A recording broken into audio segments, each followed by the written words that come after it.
Hello, my name is Gay Truscott, and I'm a Senior Vice President and Certified Financial Planner with Edgemore Investment Advisors. Thank you for joining me for this presentation on cybersecurity in the COVID-19 world. I want to begin with a disclaimer that this presentation is for information and education purposes only. We at Edgemore are not experts on cybercrime or cybersecurity. If you think you've been a victim of cyber fraud, then you may need to notify local and/or federal authorities, including local police, the FBI, or the IRS.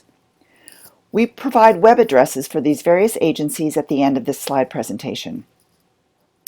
To prevent cyber fraud in the first place, we always recommend using secure passwords, two-step authentication, and password management apps like LastPass. We will be posting this presentation on our website, www.edgemoreinv.com, as well as to our blog for you to reference and share. So let's get started. Crisis fuels crime. A scary headline, but it is all too often true. In the case of the current coronavirus crisis, it has fueled a new wave of cybercrime. The pandemic has created a virtual environment ripe for cyber fraud, as stay-at-home orders have caused exponential growth in the use of technology and the internet by businesses, schools, and individuals. Home internet touchpoints like Alexa, Nest, and video doorbells have also made us more vulnerable to hackers. And all of this is compounded by the decreased human contact we are all now experiencing, which has reduced the effectiveness of normal in-person control mechanisms. In response, we've seen a slew of new warnings by U.S. and international agencies about fraudulent scams, including governmental, business, and healthcare impersonators using the pandemic to steal money and personal data and to distribute malware. So we thought it important to review some of the scams that have been reported related to coronavirus. They may sound familiar because these scammers are using familiar techniques, just dressed up with different messaging. Phishing scams. We've seen these fraudulent email schemes for years, but now the Department of Homeland Security and the FBI have issued new warnings about phishing emails related to COVID-19. They include fake emails purportedly from the World Health Organization and from the CDC, providing links with case updates on the virus in your city or town. Similarly, they have warned of fake emails from the U.S. Treasury asking for personal and bank account information for stimulus checks. And phishing emails have come from airlines offering refunds on canceled tickets. As you can imagine, it can be very tempting to respond to these emails and their call to action to click on a website or a link and provide your personal or bank account information. But do not do so. Other phishing campaigns, of course, use familiar techniques like robocalls, text messages, and messaging apps like WhatsApp. So beware on all fronts. And remember that the U.S. Treasury and the IRS will never ask for personal information from you via email. So be extra cautious and suspicious of these types of phishing emails. Let me share a few examples of phishing emails that we found. The top left email is hard to read, but it is purportedly from the CDC Health Alert Network, which is a legitimate website. And it contains a link to an updated list of new cases in your area. But if you look closely, the email is full of misspellings and oddly worded grammar, which are usually giveaways of a fraudulent phishing email. The top right email is equally suspicious. It provides a link to coronavirus safety measures from a Singapore doctor whose signature line identifies him as a specialist from the Wuhan Virus Advisory, all in lowercase letters. And this is also really a dead giveaway for what is likely a fraudulent phishing scam. The bottom two emails are more traditional fraudulent emails that we've seen for years, one from a bank, the other from the IRS, again asking for personal and bank account information. Remember, banks, the IRS, they will never contact you via email asking for personal account information. Let's move on to ransomware attacks. What is ransomware?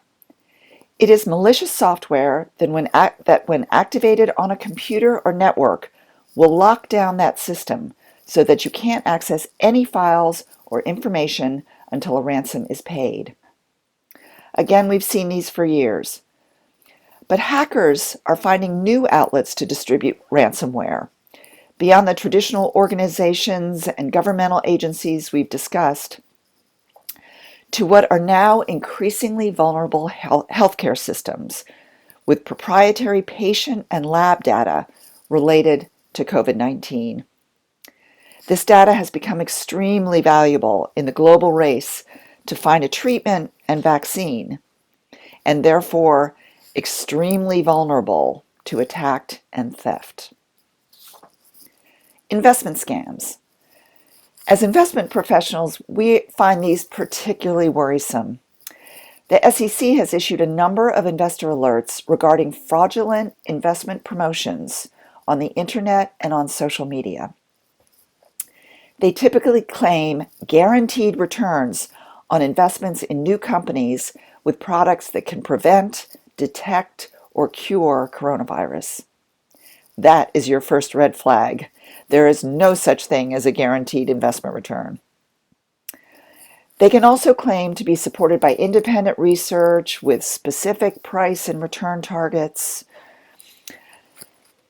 So the FDA has reminded consumers that there are no approved vaccines or treatments as of yet.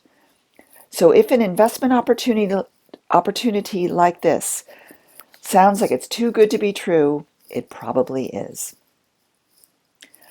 Finally, we are seeing thousands of product scams from companies selling essentially counterfeit products like masks, protective equipment, respirators, etc., which do not meet CDC guidelines and may be massively overpriced.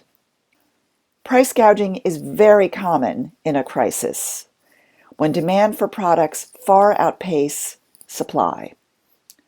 So when you are buying products over the internet, try to buy from known merchants or websites like Amazon to ensure that the products you are buying meet quality, compliance, and pricing standards.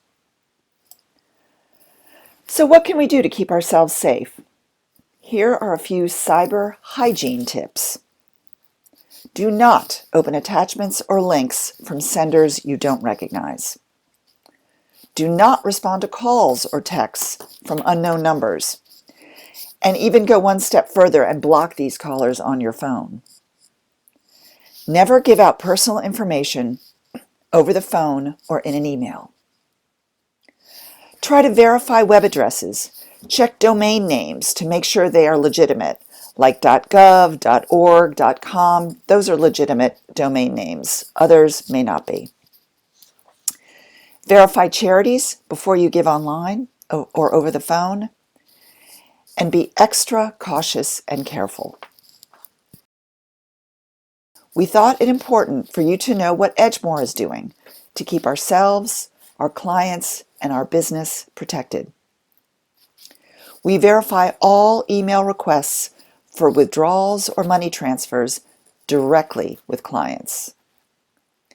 We maintain a secure network of all company files and information in the cloud, leveraging services that provide redundancy and resilience. We use multi-factor authentication for all Edgemore employee users. We use encrypted emails and secure portals to transmit all client documents with sensitive or personal information, including account statements, applications, etc. We use reputable third-party vendors for IT support and compliance. And we have in place infrastructure and procedures to allow us to work from remote locations safely and securely. So that concludes this presentation on cybersecurity in the COVID-19 world. This last slide lists some helpful websites where you can learn more about cybersecurity measures as well as report suspected fraud that you may encounter. Please stay well, safe, and secure in this challenging time. Thank you.